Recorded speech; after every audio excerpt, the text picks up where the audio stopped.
આપણે અત્યારે જે ભજન થાય તો અત્યારે ભજન થાય દેવદાનનો ફોન હોય દેવદાન બને કે પપ્પાનો પ્રોગ્રામ ઉપયોગ થતો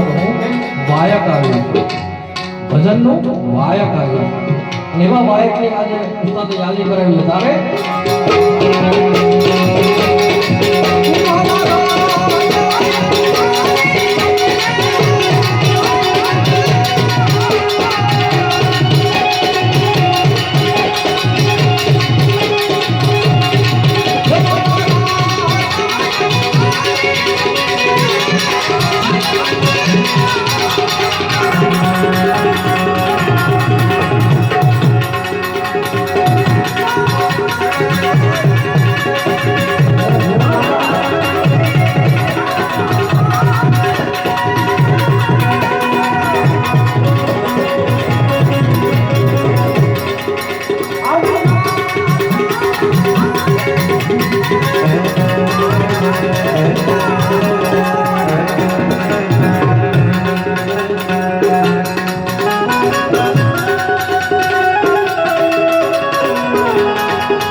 Thank you.